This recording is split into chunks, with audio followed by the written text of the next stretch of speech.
All right, and what is going on, ladies and gentlemen? Happy Monday here on the Slaw Sports Show. I'm your host, Cole Noble, aka Slaw, and what a weekend we just had with the NFL Draft. An insane weekend. Thursday, Friday, and Saturday, days 1, 2, and 3 did not disappoint, and they never do. Year after year, the time, the preparation that goes into the NFL Draft being a success, being the greatest reality show in sports every single year, it was phenomenal.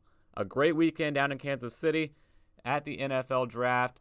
If you missed our show on Thursday, we are live for the entire first round, all 31 selections, 4.5 hours almost. You can find that on our channel on YouTube at the Slaw Sports Show to check out the live show. And also, we learned yesterday the 29th ranked, tied for 29 mock draft this year. Last year, we were tied for 49th. This year, 29. Incredible stuff. We could not be more happy about the draft this year and what we just had this weekend. It was an incredible time, and we enjoyed every single bit of it. But today, we're going to put a bow on the 2023 NFL Draft.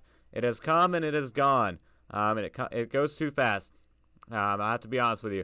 Every year, all the preparation that goes into it, and just 3 days it goes by, and just like that, it is all over. So today what we're going to do is break down our winners and losers of the draft in terms of teams. So our favorite draft classes, most disappointing or not really what we were expecting to see draft classes. So we got, I think, 4 winners and 3 losers. So some controversial picks. I mean, it's hard to really grade these guys and, grade a draft class when you haven't seen them on the field in the NFL yet, haven't seen them with their new team. But in terms of the value that teams got on some of these prospects and how I rank the prospects, this is what I thought of. And the takeaways that I had from the draft. So we'll get into that, and then we'll get into my personal favorite value picks of the draft. And we'll also do some more prospect dive in on those guys, just to have some more content. If you missed any of our content, we have prospect breakdowns on around 30 prospects right now that have now signed to their new NFL clubs that they were drafted to this weekend. So if you missed any of that, you can check it out again on the channel at the Slaw Sports Show. Just check out the content, like and subscribe if you enjoy it. It all means a lot and goes a long way in the end. So another great draft weekend, and a lot of surprising picks and disappointing picks. And honestly, just a great weekend in Kansas City. And the league is better for it. And honestly, this draft class wasn't the deepest, and we really started to see that on day 3. But still some quality talent and some star players coming into the league this year. The first round was absolutely insane. It was bonkers, if you will.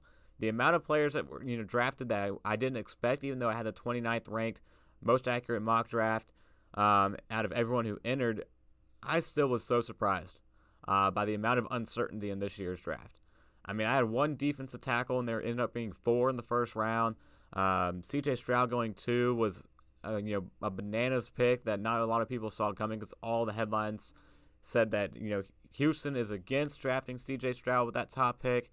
So all those things to be considered from the draft and all the takeaways. And my Green Bay Packers passing on a wide receiver. They went with the guy I had my first and second mock draft in Lucas Van Ness. So a lot of great picks. My favorite picks that we'll get into in the value picks will be outside of the first round, just because first round picks are usually valuable, and you find a lot of the real deep value later on in the class. So we'll talk about some players that showed up later that made an impact. But let's start off with the winners. The winners from the 2023 NFL Draft. And if you start with any team, you have to start with the team that has the greatest GM in the National Football League right now. The team who, in my opinion, will win a Super Bowl within the next 2 years because of the team building that their general manager has done the last few years, the depth he has created, and made a lot of headlines as the new NFL version of the Georgia Bulldogs. And the team that we're going to talk about first is, of course, the Philadelphia Eagles. Howie Roseman is an absolute genius. What he did in the draft was insane. The haul that he was able to bring in, the maneuvering he was able to do, and the players coming into a team that just went to the Super Bowl with the second highest paid player in NFL history at the helm in Jalen Hurts. This team is set for the long term. Howie Roseman has done an incredible job building this team and continued to do that this year in the draft. When we pull up the draft class that Howie Roseman was able to put together this year, you can see why. So I talked about they got a lot of headlines being the Philadelphia Bulldogs. By drafting the Georgia Bulldogs last year, they took Jordan Davis and Nakobe Dean. You look at it this year. They started off the draft getting Jalen Carter at 9. In my opinion, Jalen Carter falling past 7, I said when we broke him down, would be the steal of the draft, outside of the top 7. The Eagles are sitting patiently. They let Jalen Carter fall out of the top 5. They let him fall past the top 7. And then they got a little antsy sitting at 10, so they moved up one spot with the Chicago Bears and took Jalen Carter at 9. In my opinion, on the field, Jalen Carter is the best prospect in this year's class. Hands down, no question about it. An absolute difference maker, a freak on the defensive line, and adding him with Jordan Davis is going to do a lot of things for him. Being with Jordan Davis, 2 years ago in Georgia, Jalen Carter was able to stay on the field, keep his character in check, and ball out for that national championship defense. This last year, national championship defense again, but you really felt that presence of Jordan Davis missing from Jalen Carter, outside of the field in the locker room. That's why we saw a lot of the character issues start to pop up with Jalen Carter this year. But being back with Jordan Davis and with a team that is going to fully support him and get him back on track is going to be, do remarkable things for his career going into the NFL. So Jalen Carter at 9 was an absolute steal. A beast of an athlete. We have a full breakdown on him on the channel if you want to learn more about just the prospect that he is and the process he had going into the draft. But Jalen Carter at 9 was a phenomenal pick that I did not think was going to be there. The rumblings are all over the wall that the Eagles were going to go with Jalen Carter, trade up if they need to. That's exactly what they did. Moved up one spot to 9 and took him, trading with the Chicago Bears. Got their guy, and it was a fantastic pick. So their second pick, they waited until pick 30. Late in the back end of the draft, I was looking, in my eyes for a potential tackle with this pick, and honestly, this worked out even better. The guy I had to have mocked at 10 overall in my final mock draft falls all the way down the board to the 30th overall pick, and the Eagles pull the trigger on Nolan Smith, a phenomenal off-ball linebacker who tested out of this world at the combine, and just overall a phenomenal guy. Another guy we have a full breakdown on the channel, but a phenomenal hit in the first 2 picks. Jalen Carter and Nolan Smith, all that Georgia defensive line.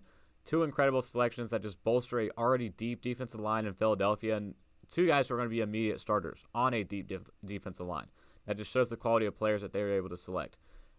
So from there, the Eagles just went about the rest of their draft in an interesting manner. I mean, we talked about going with a left tackle from Alabama and Steen, likely going to kick the guard in my opinion, with just the smaller length arms, but played left tackle at Vanderbilt in Alabama.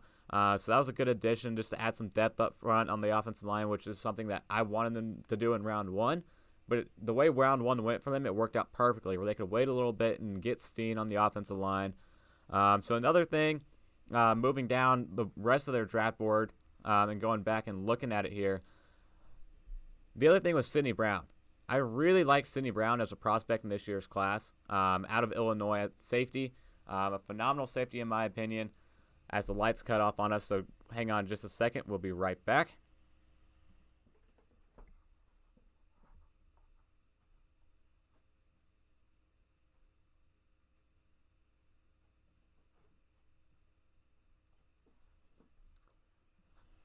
All right, there we go. So pull this back up. So just a phenomenal, safety as well in Sidney Brown out of Illinois. I really liked his tape. I thought it was a great value with the 66th overall pick in the 3rd round. Right at the start of the 3rd round, pull the trigger on a guy like Sidney Brown was something that I really liked out of the Philadelphia Eagles. And then they doubled up in that secondary, go with another Georgia guy again in Kelee Ringo, who at the beginning of the process, this time last year, was at the top of the 1st round in Kelee Ringo, but had a little bit of a shaky year this past year at Georgia, again on that national championship defense. But there's also some issues with medical concerns going into the draft for him.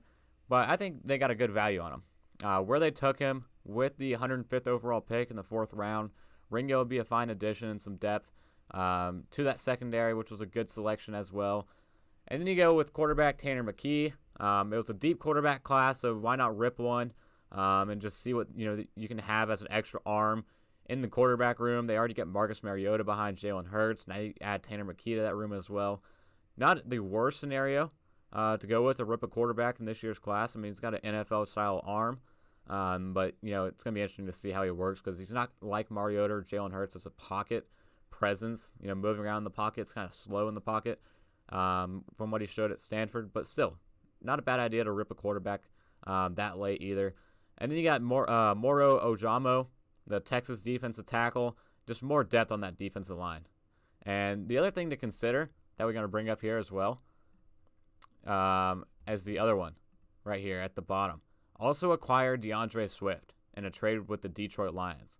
We'll talk about the Lions later in the draft that they had and how I felt about it. But DeAndre Swift is going to bring incredible value to that running back room. They added in Rashad Penny in free agency. You also have Kenneth Gainwell and Boston Scott still in that backfield, but you add DeAndre Swift, who's just a different back from the other three. And honestly got him at really insane cheap value as well in terms of what they were able to give up to bring in DeAndre Swift. So they got Swift from the Lions for pretty much a 7th-round pick swap and then a 4th-rounder in 2025. That's a steal for a guy who was incredibly efficient at Detroit, but it just seemed like the entire front office has given up on him. I mean, especially seeing the outcome of when they took Jahmyr Gibbs, at 12, that we'll talk about later. But just the front office after they took him freaked out, and they're so happy that they got Jahmyr Gibbs. So it seemed like the writing was on the wall that they did not like DeAndre Swift at all. So they moved on from him, pretty much just handed him over to the Philadelphia Eagles for a bag of peanuts and pocket lint. So another fine addition to this draft class. If we're going to add DeAndre Swift to the draft class, it was an insane one. Howie Roseman is a genius. He also got a 2024 5th-round pick from the Bucs in exchange for a 2023 6th-round pick. So gave up a 6th-round pick and got a 5th-rounder next year. I always am a big fan of trading current picks for higher future picks. So Howie Roseman was able to do that later in the round or later in the draft as well with the Tampa Bay Buccaneers. So what a beast. Howie Roseman destroyed the draft class this year. Easily my favorite draft class. Easily my favorite draft. So he's my winner number one. Howie Roseman and the Philadelphia Eagles, the first winner I had from the 2023 NFL draft. So the next one we're going to go with the Pittsburgh Steelers. And Omar Khan, I think, has done a phenomenal job of building the Steelers team. Trying to work in, shape it how he wants to and do what he wants to do with this team. It's had some growing pains last year, but it was a really young team. But this year I thought he had a pretty solid draft class that he was able to bring into it. A lot of star players on this team and adding in some depth and some starters. Pretty much starters in the first 5 selections and then maybe even 6 selections. So we'll pull it up here and talk about each pick more in depth and in detail. So number 1, Broderick Jones. They moved up to get him, and it makes sense. It seemed like Broderick Jones is always their guy. The Steelers are going to go tackle. I had them going cornerback and then waiting for a tackle in the round 2. They do the opposite. So they go tackle round 1, corner at the beginning of day 2. But they moved up to take the tackle. There's a lot of, again, writing on the wall that they were going to trade up for an offensive tackle, but I thought that was going to be Paris Johnson, and I knew that he would be gone at any point for them to try to move up and get him. But it seems like their eyes were on Broderick Jones, a guy who only, I think, had 13 starts in his career at Georgia. So he's still young and unexperienced at the position, but he played phenomenally at left tackle this past year for the Bulldogs. So great left tackle addition. Mike Tomlin said he was comfortable with both of his tackles going into the draft. That's obviously not the case. Broderick Jones is going to be a starter on day 1 on that left side. Joey Porter Jr., he's going to follow in his dad's footsteps of being a Pittsburgh Steeler. Again, this team really needed a cornerback in that defense. They were really struggling in that department. So adding in Joey Porter Jr. is a guy. He's a guy who I had a first-round grade on. Really thought he was going to be a first-round pick, and they got him at 32 right at the start of the 2nd round, which was good value. And I really liked that pickup by the Pittsburgh Steelers. Keanu Benton out of Wisconsin. He's going to be a starter up front at D tackle. Another one who was pretty underrated, but I think he got drafted pretty on par at 49. But I've seen people mocking him like 3rd, 4th round. He's definitely going to be an early 2nd round pick, and they get him at 49 with their 2nd pick in the 2nd round. So that was good good addition by Omar Khan. Darnell Washington was a big one. 93, I did not expect him to fall that far, but I guess the foot medicals came back bad on Darnell Washington, which caused him to slip into the third round, especially with the big run on tight ends in the second round. So Darnell Washington, he's pretty much a 6 offensive lineman, and maybe they can use him in the passing game. I mean, they already have Pat Freiermuth to throw the ball to as a pass-catching tight end within their offense. So Darnell Washington will operate more as a 6 tight end, and then probably like a red zone threat for Kenny Pickett, in my opinion, with just his, the sheer size. Washington's another one. Brought Eric Jones, Joey Porter, and Darnell Washington. We have prospect breakdowns on the channel, so you can check out all of those, learn more about those 3 guys. Nick Hernbig, I think is another Wisconsin guy. We'll pull it up to check. But he's another player, at linebacker that I really liked. I'm pretty sure he's the guy from Wisconsin. So here, let's see. Yeah, he's another guy from Wisconsin. 6'2", 240 I had him at. I thought he was a terror for opposing offenses. Effective cross chop, dip rip, bull rush. So he's going to be a big motor on that defense that never runs cold. And just the size profile. I mean, it's like got the skill set of a DN, but the body of an inside linebacker. But he'll be a good Sam linebacker, I think, for the Steelers defense from Mike Tomlin. They need some help at linebacker after losing Devin Bush. Let's see what their depth chart is, actually, at the linebacker position. So I pull it up. So right now, they have Cole Holcomb, Trey Crowder on the inside. They also have a Landon Roberts, Mark Robinson. Yeah, so he was a big addition. And adding Nick Hernbig. I wonder if they're going to keep on the inside or not, though. They have him listed at will linebacker, the same position with T.J. Watt. So like an outside linebacker. Which, I mean, he does have the skill set of being a defensive end at the next level. But I just think, for me personally, I see him more being a inside linebacker that you can maybe get some blitz packages together for, off the inside. But Hernbig's a nice addition. Corey Trice, I thought was phenomenal at 241. I didn't know how he fell that low, but then it came out that he had some medical concerns all the way back to November at the Senior Bowl that was kept, pretty tight-lipped about. So it makes sense after hearing that to see why he fell. But he is a really good player. A lengthy cornerback. Big corners are always good to have within your team. So Joey Porter Jr. and Corey Trice Jr. Will be some fine additions to that secondary. I mean, you look at the rest of the secondary in Pittsburgh with what they have right now. Patrick Peterson, you got Akilo Witherspoon. So now you got Joey Porter, Joey Porter and Corey Trice to that depth. Chandon Sullivan, Levi Wallace. Good depth in that secondary that they're starting to build up now for that defense. So Omar Khan, solid draft as well. We also don't want to forget Spencer Anderson as well. More depth on the offensive line at 251. So the Steelers did a really good draft. I thought they did a great job moving up and down the board as well to get the guys that they wanted to. In terms of just operating the board and that type of thing. So the Steelers, solid draft as well. Omar Khan seems like he has a good handle on this GM thing throughout his short tenure with the Pittsburgh Steelers so far. But I've liked the picks that he's made. He's doing some good roster management. And had a pretty solid free agency as well. Bringing in Allen Robinson, getting rid of some guys that had some high cap hits or low cap hits that they were able to get rid of that they can save some money on. So this is some good help. I mean, 2 offensive linemen, basically a third one. Again in Darnell Washington. I'm going to add Allen Robinson into the whole. I mean, it was a 7th round pick swap in terms of getting Allen Robinson with this team. So pretty solid draft by Omar Khan. Good roster movement. Good position movement. Good board movement. And good roster management so far. Getting your needs, getting guys at good value, that type of thing is what we're looking for in the draft. So Omar Khan, solid draft as well. So the next team we have a pretty high grade on from this year's class that I really liked in terms of what they were able to bring in terms of overall just doing a solid draft and operating the board very efficiently was the Arizona Cardinals. I thought Monty Osenford did a really solid job moving it back, adding future picks. Next year's going to be a lot stronger of a class, and he was able to add 4 picks in the next year's class.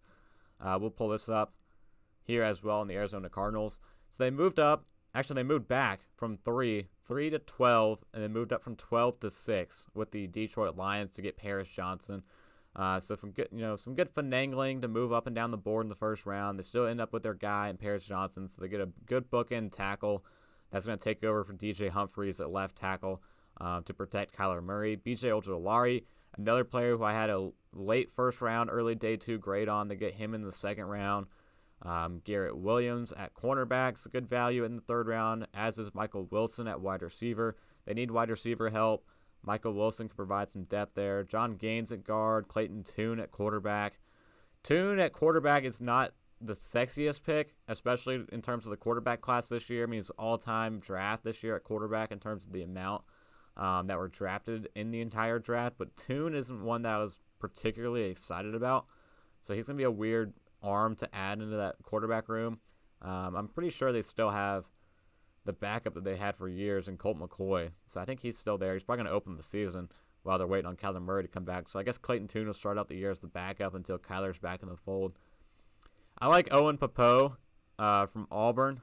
That's good value in the 5th round in terms of what he was able to do. He's a really good combine guy as well. But I like the picks here. Adding a 2024 first-round pick, 3rd-round pick, another 3rd-round pick, and a 5th-round pick. Like I said, next year's a lot stronger of a class. And the Arizona Cardinals being able to move up and down the board was phenomenal. Monty Ossenfort showcased that he can be a really good drafter as a general manager and move around the board very efficiently. So I think this is a solid haul from the Arizona Cardinals, all things considered, with the future trade haul that they were also able to bring in. So it's pretty solid. I gave them around I'd give them like an A- grade for that one. So actually, we look at it. So they trade out of the number 3 spot, and they get the 33rd overall pick plus 1st and 3rd rounders in 2024. So that was solid. Get their guy at Paris Johnson. They moved back to secure the same guy, at 3. And then he dealt 33 to the Tennessee Titans, which they used to select Will Anderson, and that gave them a 41th pick this year. And then a 2023 3rd-round pick swap, and then a 3rd rounder in 2024. So that's good value moving those trades. Their pick at 41 ended up being Ojulari. So they were able to move back from 33 to 41 and still get a solid player in Ojulari, which is a big need on that edge. So some other ones. Garrett Wilson's coming off a torn ACL, but he should be back by week 1. Michael Wilson. He also dealt with some injuries, but he had a good, actually really strong process going into the draft. So maybe he's gotten past those and can be a solid addition on offense in the passing game. Swing offensive lineman and John Gaines, so I forgot to mention at guard. He's solid as well. So the Cardinals pretty much are just forward thinking. They know they're going to be a bad team this year. So they got players that fill some needs and fill some holes while adding future picks in the process. That's what more do you want in the NFL draft? So that was a solid draft in my opinion. So they're looking at it. They were another one of my winners. I think that's. Oh, we have one more to discuss. I mean, obviously the big one. The Indianapolis Colts had a phenomenal draft. Chris Ballard. I mean, the big thing with these 4 teams: Howie Roseman, Omar Khan, Monty Ossenfort, and Chris Ballard are all phenomenal, in my opinion, top 10 general managers. Monty Ossenfort, a rookie general manager, but I want to put him up there after this draft class. And being able to work with, they didn't trade DeAndre Hopkins, and it looks like they're working on him to potentially come back this year. That's a big addition, a big boost. So that was going to be a big cloud on Monty Ossenfort's first year as the general manager, was going to be what he does with DeAndre Hopkins and the return he gets in a trade. But he kept him on the roster so far. And it's looking like, unless we see a trade throughout the next couple of months, that he will stay in-house and stay with the Arizona Cardinals for another year. So that'd be a huge addition to that offense, keeping him on board. So it was good for Monty Ossenfort keeping him there. But let's talk about Chris Ballard and the Colts. Obviously, Anthony Richardson, we all know, was the right pick at 4. He was the right pick at 4 for the Indianapolis Colts. All the talk about Will Levis, all the talk about, Jim Irsay wants his guy, wants his pro-ready quarterback. Anthony Richardson was the right pick. And it really shows that the Colts are ready to admit that the last 8 years have been a mistake. And the last 8 years won't happen again. They have finally turned the page on what it means to be a starting quarterback for the Indianapolis Colts. So I like what they have in Anthony Richardson. I think he's going to be a very exciting player. I don't buy the Gardner Minshew starting for a little bit because, as Josh Norris laid out perfectly on the Underdog Football Show on YouTube. Shout out to those guys again, as always. Anthony Richardson isn't raw. Anthony Richardson isn't a project potential guy. He's just inexperienced. And if you have an inexperienced quarterback, what good does it do to throw him on the bench to start the season with Gardner Minshew leading the team? Experience is experience, and the only way to get it is by playing. So Anthony Richardson is going to start the season at quarterback, and I think he's going to do a phenomenal job, and I think he's going to be one of the best quarterbacks the Colts have had since Andrew Luck. You pull up the rest of the draft, Julius Brents at pick 44 was a solid addition. And just look at these guys. This RAS score, all elite athletes. And it's a very typical Chris Ballard thing to do is draft elite athletes. Why wouldn't you want to? But I like this haul that they're able to bring in. Julius Brents is a really good cornerback out of Kansas State. Josh Downs will be a slot weapon with Alec Pierce for this offense. Still got Michael Pittman on the outside. They actually lost Paris Campbell, I believe. But we'll see. We'll pull it up later and look at their actual roster they were able to put together. But Blake Freeland, a very athletic swing tackle out of BYU, who I really liked in the 4th round, along with Adetomio Adebare, who in my opinion is the steal of the draft. I just had a full episode breaking him down. That's on the channel as well that you can look at. Darius Rush, an honestly very underrated cornerback who played with Cam Smith on that South Carolina defense. Got him at pick 138. Was pretty great. A free safety in Daniel Scott, tight end in Will Mallory. And then the rest of it, you just go through plugging and playing with some of these elite athletes that you're going to be some depth guys: Evan Hull, Titus Leo, Jalen Jones, and Jake Witt. So all phenomenal athletes, and this roster is built up pretty well for Indianapolis now. And honestly, a pretty horrible division in the AFC South. You got 3 rookie quarterbacks coming into it this year in that division. Then Trevor Lawrence, who's going into like his 3rd year in the league, 3rd or 4th, yeah, I think 3rd year in the league. So this is going to be a young quarterback division. It'll be interesting to see which one comes out on top. I would think the easy favorite would be Jacksonville, but these other 3 teams are pretty bad, and they're trying to get back on this, on the train of being good again.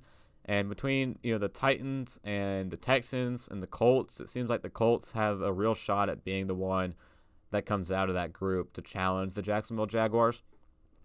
So let me pull up this depth chart from the Indianapolis Colts and see just how this depth chart has been filled out with what Chris Ballard was able to do.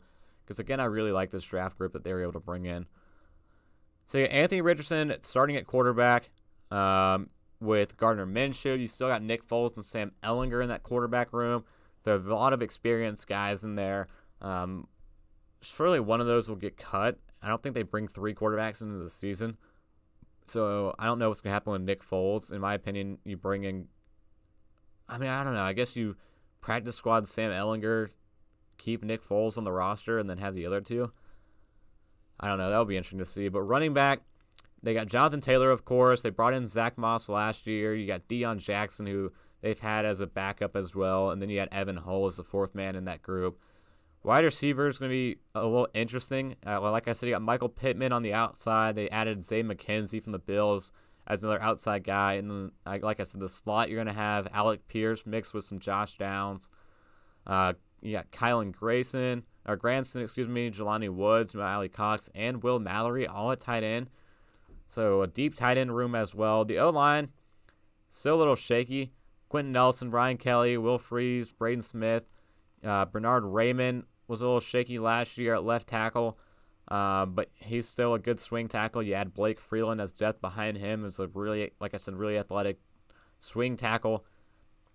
And then this defense. Darius Rush, Julius Brents, Kenny Moore are going to be your starting corners. So 2 rookie starting corners.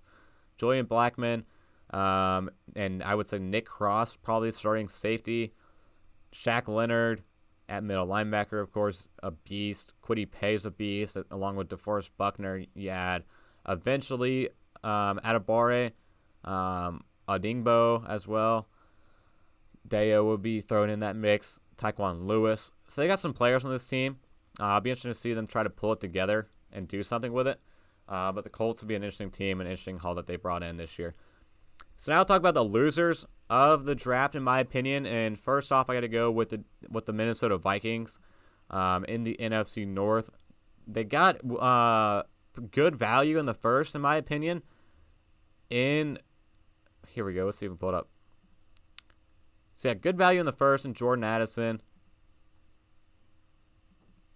We'll try to pull it up a little better than that. So yeah, they got Jordan Addison in the first, who was good value. I mean, a lot of people compared him potentially to being similar to Justin Jefferson, and that's honestly scary if you get that same type of player and Jordan Addison in the first round. So here, that's a little better. Still a little off. We'll see if we can fix this real quick.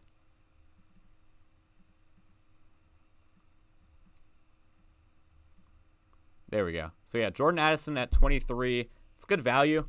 They need a wide receiver. They got one in round 1. Mekhi Blackmon at corner. They didn't pick again until the 3rd round. They took a guy I'm not necessarily high on from USC. The same thing with Jay Ward out of LSU at 134. Another LSU defender, Jacqueline Roy. Jaron Hall is, in my opinion, a wasted pick. I don't think he's going to be the guy to take over from Kirk Cousins. And then DeWayne McBride at running back is good value at pick 222. But with what Minnesota had, I'm not overly impressed with this squad. I like Jordan Addison, and I like DeWayne McBride as just a late-round flyer at running back. But that's about it. So I don't think that Kwesi Adolfo-Mensah did a good job with the capital he had. He was a little bit, moved a little bit, which is, usual out of him. I mean, the T.J. Hawkinson pick trade that they got from the Lions for a second-round pick at the deadline, that's why they, lost their second-round pick in this year's class. So you got to factor that into this class as well. But they did do a pick swap with the Chiefs. 4th round for a 2024 5th round is pretty interesting to see. But yeah, I don't know. They got two big cornerbacks, in Mekhi Blackmon and Jay Ward, so they did need depth there. But again, it's not two guys I was really high on. They went with Hall. They had rumors for Hendon Hooker. Hendon Hooker went in like the 3rd round, and again, they didn't really have a pick until 102 after the 1st round, so it's not like they could have ripped a Hendon Hooker and been fine with that in the 3rd round because the team had so much more needs. But I just don't think that it was the overall appealing class, in my opinion. So I put them around like a C grade. I don't even know if I'd put them up to a C+, so just around a C grade, in my opinion, in terms of what they were able to bring in, the haul that they were able to bring in. We'll see what these guys turn into, but in my opinion, on paper, not a solid class from the Minnesota Vikings. So moving it along, the other one we have is the Washington Commanders, which is our next team. The big one for me is being able to sit for a cornerback and you took a guy who's 166 pounds, especially when you had Christian Gonzalez on the board, who, in my opinion, easily could have been the number 1 cornerback in this year's class, and you instead let him fall to Bill Belichick after Bill Belichick traded down. So they got Emmanuel Forbes at 16. I love Forbes as a player, don't get me wrong, but I just felt like 16 was too high for him. I had him mocked at 18, though, to the Detroit Lions, but I thought, in my opinion, that was just more of a scheme fit and a player-coach fit with Dan Campbell. I don't see Emmanuel Forbes as a strong fit with Ron Rivera in that defense.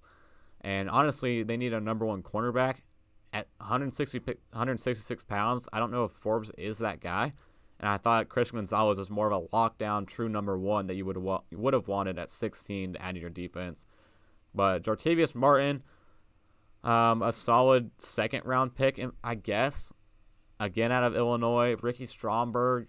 They needed, Ricky Stromberg and Braden Daniels, they needed help on offense, especially on the offensive line. So those two guys are fine.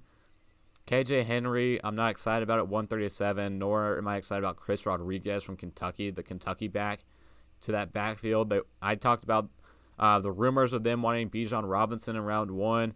They settled on a running back in round 6 in Chris Rodriguez.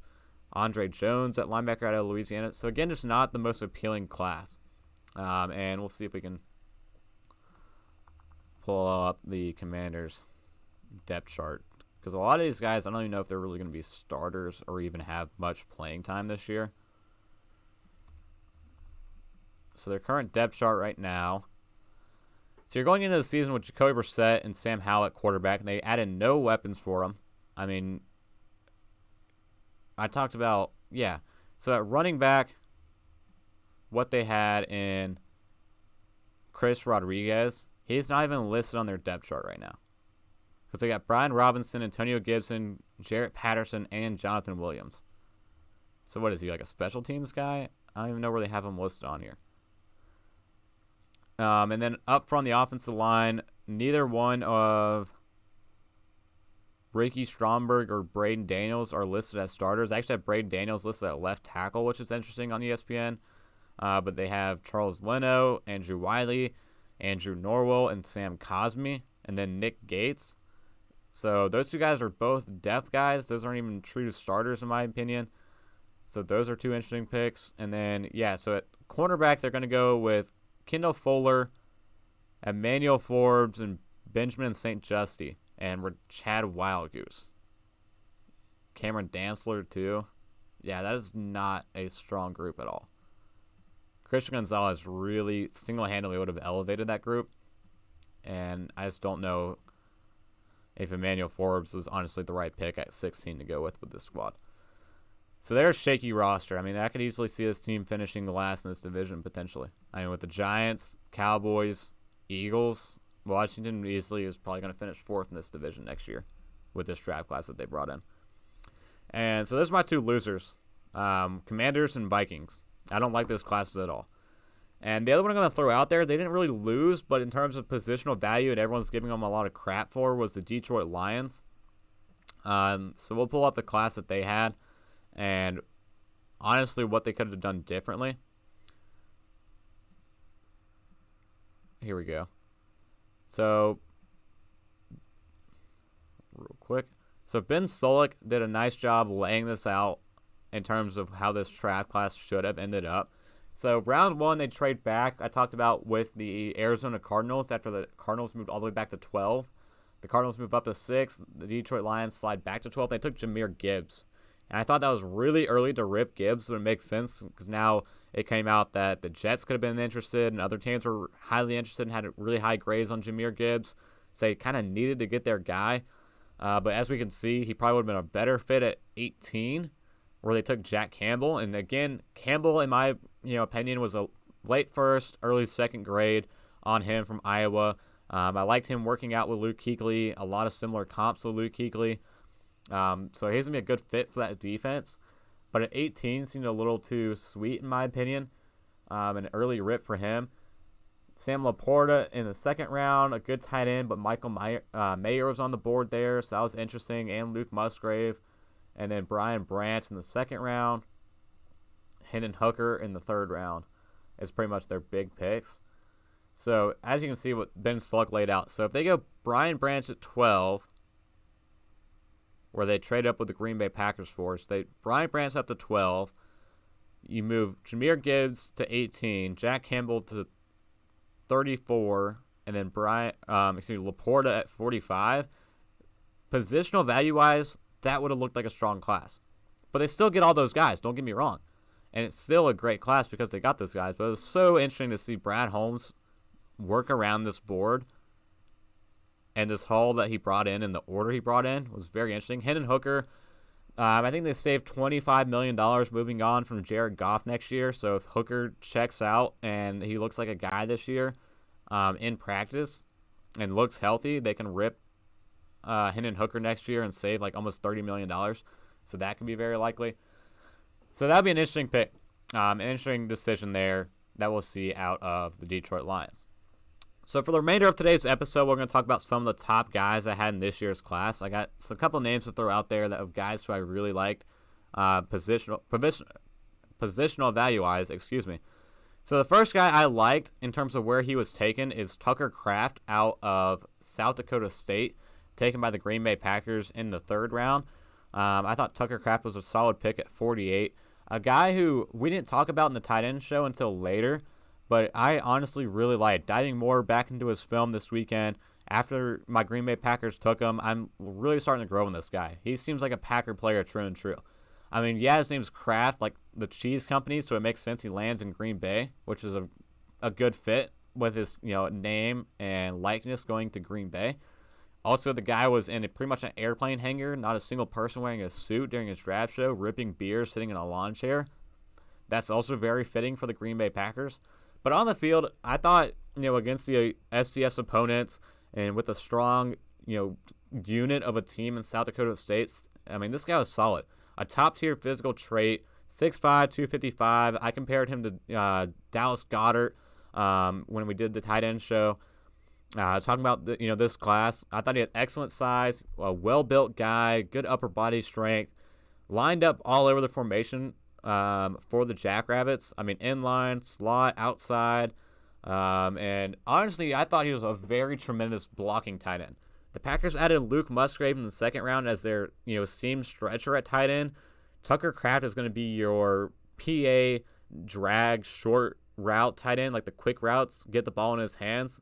And he is a really strong runner. I mean, a tough guy to tackle, and did a lot of solid job with the ball, solid work with the ball in his hands, getting in and out of tackles, making people miss after the catch. And with his size, it was really like an unexpected style of play that we saw from him.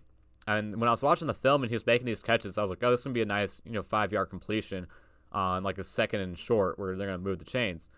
Tucker Kraft turns into like a 20-yard play after the catch on some of these plays. So he's a strong receiver, physical runner, and that's where he's going to be used best, getting the ball in his hands early on some play actions.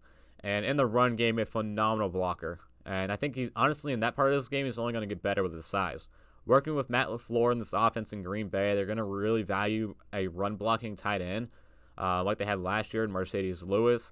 They didn't get the guy I wanted to in that, as that role in that offense. I really wanted Darnell Washington, but Kraft also adds that ability, that Mercedes Lewis had. The short game, quick routes, dump it off to him as, like a 4th, 5th option in the passing game, and also a tremendous run blocker as well. So he's going to add a lot of value for this Packers squad, and they got him at a pretty solid pick again, 78th pick in the 3rd round. So that was really good value from Tucker Kraft, and I'm interested to see the impact he brings to this Packers team this year as a rookie. So my second player, here we go. So my second player on the list is a running back that we're going to talk about, and a pretty solid one at that, and I think he has a strong fit. This guy's going to be a tremendous fit with the team he landed in. Devin Achane, adding him to the running back room in Miami is phenomenal. I thought he was a pretty solid running back. He was my running back 4 in this year's class out of Texas A&M, 5'8", 188. I thought he was a very shifty and explosive back, and honestly a true threat to take it the distance on any play. And you watch some of his reps and some of his tape. There are some plays where he was a little bit shaky and isn't really getting the the big hits, and then all of a sudden he breaks free. Shows the top end speed and the acceleration on an outside run and just busts through everybody. Runs up the sideline with lightning fast stop and start speed, changing directions, exploding up the field, and he's gone like that, and it's a deep, long touchdown run. So that is a very appealing skill set, especially when you think about the Miami Dolphins, a team with Raheem Mostert, who honestly, Devin Achane is Raheem Mostert 2.0. And Raheem Mostert's getting up there in age. So we'll pull up Raheem Mostert. Yeah, he's 31 years old. So you pretty much add his replacement long-term in Devin Achane in this year's class. And last year, Raheem Mostert in this offense ran for 891 yards and 3 touchdowns, almost 5 yards a carry. So I think similar production, working with Mike McDaniel is going to be possible out of Devin Achane.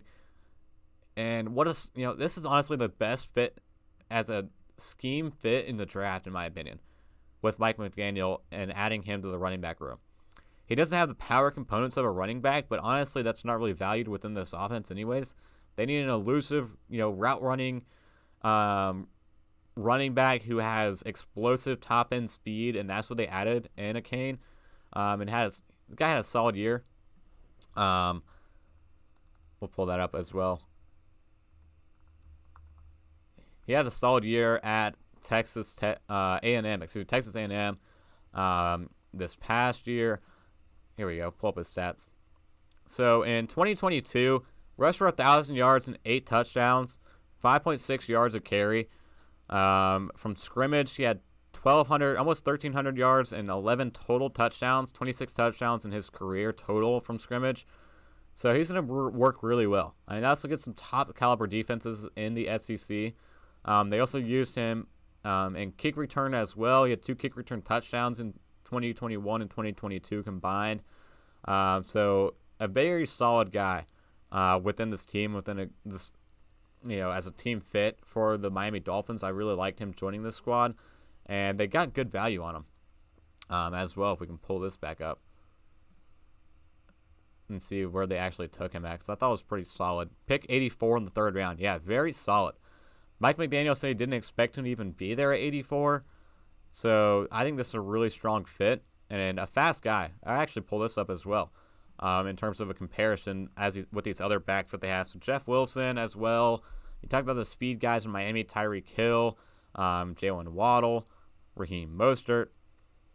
So we'll pull this up. This is from our legend, John Daigle, who actually, shout out John Daigle, #1 mock draft this year. Most accurate mock draft. But Devin Achane, a 4.32 40-yard dash time, 99th percentile. Tyreek Hill ran a 4.34. That's a lot faster on the field from Tyreek Hill. And the same thing I agree with Devin Achane. He's faster on the field than a 4.32. Jalen Waddle, 4.37. And Raheem Mostert, who's definitely faster than a 4.43 on the field. So they have a lot of speed guys on that team. And Mike McDaniel's going to get the ball into their hands and work them out very effectively as a unit, and using all those guys together within that team. So those are solid additions and a solid offense that they're putting together in Miami. That they have their scheme and their bread and butter, and they're going to do it effectively like they did last year. And Achane is going to help them add more depth with Jeff Wilson and Raheem Mostert and being a good 3-headed monster back in that backfield in terms of speed guys you're going to encounter on defense. So I like Achane, another solid pick, and a guy that I value as one of my guys from the draft. So next up on the list for my draft favorites, I have 2 more. So the first one, and actually the next one that I have to discuss, is going to be Jonathan Mingo. Landing in Carolina in the 2nd round was a solid pick. They ripped him really early, but in my opinion, he was worth it. In terms of where they took him, a lot of people really like Jonathan Mingo to the point where potentially he could have been a late 1st round guy. The Panthers get him at 39 in the 2nd round. They had to take him early. They needed a wide receiver. They added DJ Chark and Adam Thielen, but outside of that, you talk about Shi Smith. You talk about Terrence Marshall. Yeah, the depth chart really gets shaky past those guys. So Jonathan Mingo will be a solid addition and a player who played a lot of different positions. At Ole Miss, they played him in the slot, played him outside. They liked putting the ball in his hands. And as a physical presence running with the ball after the catch, that was his best trait to me as a player. 6'2", 220 out of Ole Miss. The noticeable physical presence was on display on the tape that we're watching here. So well-proportioned frame, muscular upper body, dense lower half. The quickness and strength playing through defensive backs and press coverage was solid as well. He gets quickly into his routes. I want to see him get more downfield speed. I know that there's some highlights that we'll pull up later once we actually clip this later on. But the downfield speed, I want to see some improvement on, but he still showcased a little bit of it against some of the competition in college. But a solid guy. I mean, he's going to be a very solid addition to this Panthers offense long-term for Bryce Young at quarterback now that they took with a #1 overall pick. a good addition that he now has as a long-term target in the passing game to rely on. So I liked Mingo as a top second-round pick, and that's where they got him at. So I don't know if it was good value. It was right at on par value, but I like the fit with the Panthers. They needed to rip a guy like this and have a guy like this in their offense, and they were able to go out and get him. So I really like them being able to do that. So Mingo's another one where he's a really solid player to add within this offense with, again, Bryce Young and the rest of their group. And you pull up the current look of it with the Panthers depth chart going into this season. So again, they're going to be a young team, but a pretty experienced team. Bryce Young and Andy Dalton at quarterback. You got second-year Matt Corral, who's still limping around. And unfortunately, they're probably going to end up giving up on him. But Miles Sanders, Chuba Hubbard in the backfield. They didn't really add much to that room like I was expecting them to. But they think Miles Sanders can be a third down back and like a 3-down back for this Panthers team and work in the passing game. So you got Adam Thielen, DJ Chark, and Jonathan Mingo as your starting wide receivers. And then you got depth guys in Terrence Marshall Jr., Shi Smith, and Laviska Shenault, and Damiere Byrd. So now they have more depth. Adding, they just needed one player, and they got that player in Mingo to round out really that passing game within the offense. Hayden Hurst, Ian Thomas, and Tommy Tremble. A solid offensive line. Akeem Ekwonu, Brady Christensen, Bradley Bozeman, Tyler Moton at right tackle, Austin Corbett. They're expecting him to potentially miss time, so they added in Chandler Zavala out of NC State, who was a good pick, former teammate of Ike Ekwonu that they have at left tackle. So Zavala is kind of a plug-and-play guy at left or right guard, so I think he'll start the season at right guard until Austin Corbett's back from his injury. They also have Dante Brown, as a depth guy they took in last year's class. And a pretty solid defense. So this Panther squad is going to be one to watch out for. They're going to be one that you don't want to mess with next year, I think, in this NFC South. You don't want to overlook this Panthers team because if Bryce Young proves to be worth that number one pick, this team will be very good very quickly, in my opinion, in Carolina. And Mingo will be a player to help out that offense and move them along. So the last player I'll talk about, and then I'll get out of here. My favorite player in the draft, and he honestly got taken at an incredible value by the there we go. Incredible value taken by the LA Rams. Pick 36 in the second round, their first pick, Steve Avila out of TCU. I talked about him being my sleeper first-round pick, but he went pretty much right at what happened last year. So last year, my sleeper first-round pick was Christian Watson.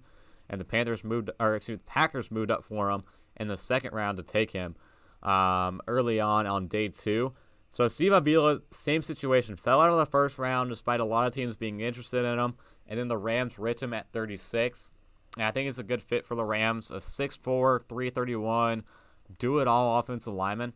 I mean, a real plug-and-play guy up front for this Rams offensive line that's had a lot of depth concern the last couple of years. Avila is my number one interior offensive lineman in this year's class. Incredibly experienced and decorated, plus level mass, plus level strength that we're seeing here. As a run blocker, he gets a little bit aggressive and immediately tries to seek a defensive lineman, but he also does a good job as a swing guard as well, with some outside zone runs, having to swing to the right. If he's starting, where he played mostly at left guard. I think he had like over 1,000 snaps at left guard for TCU this past season. So he's able to displace defensive linemen in the running lanes, on the outside and also off the ball, and open up holes in the middle of the offensive line as well in the running game. Pass protection, I thought, was his strength with his mass, allowing him to win physical battles. And honestly, a guy who, he's pretty much a scheme player, but you want him on the inside. He's got some issues and some speed rushers, but anywhere on the inside, this guy can play. I mean, you can put him at left guard, right guard. You can put him at center. He's played center before in the past at TCU. So we'll pull it up more about him. I know we talked about him before slightly in depth on the offensive line show. But pulling it up, he played 1,010 snaps at left guard in 2022. In 2021, he played 685 snaps at center and then 61 snaps at right guard. And in 2020, 371 snaps at center and then 113 snaps at right tackle. So this guy's played on 4 of the 5. Actually, he had 1 snap at left tackle in 2022. So he's technically played all 5 positions. I mean, only 1 snap at left tackle in his career at TCU, but he's played all 5 positions. You can say that. He played left tackle once. But he's a very multi-positional guy, and I love multi-positional versatility guys on the offensive line. Especially for a team that had a lot of injuries up front last year with the LA Rams. Adding a guy who is experienced and decorated at multiple positions gives you a lot of plug-and-play ability with him. So that was a great addition. I really like Steve Avila going into this class. Again, another guy who I had a late first-round, early second-round grade on, and that's really took him at.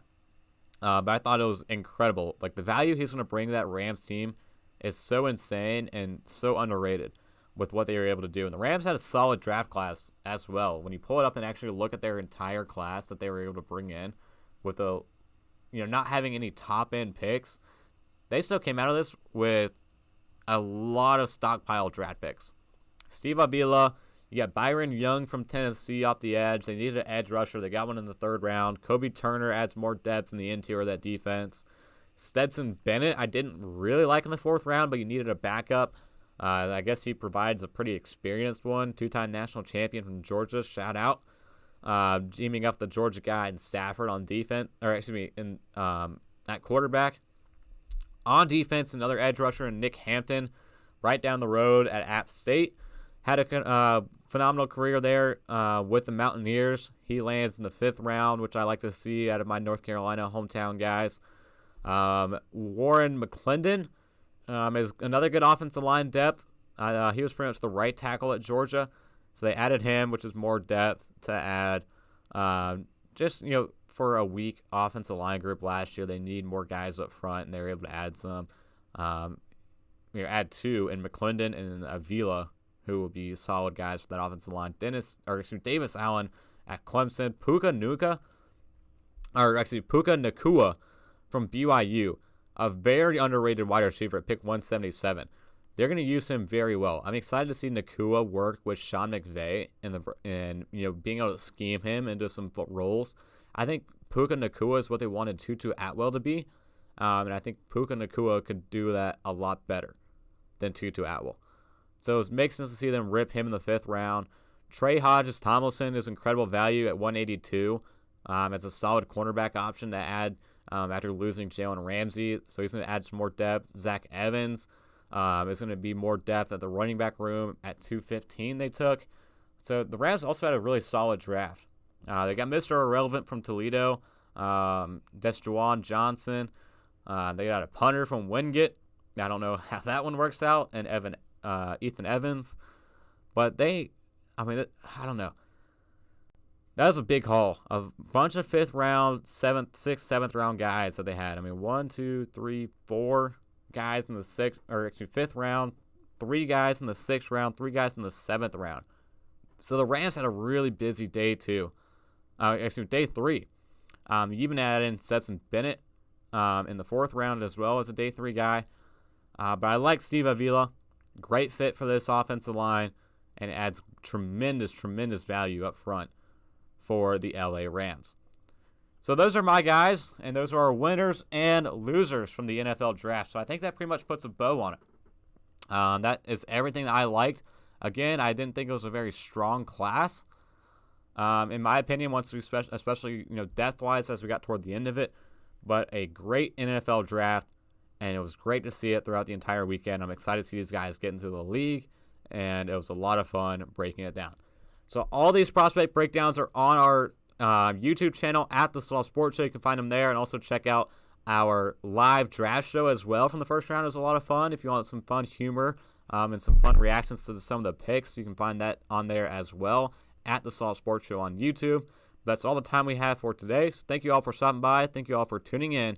And until next time,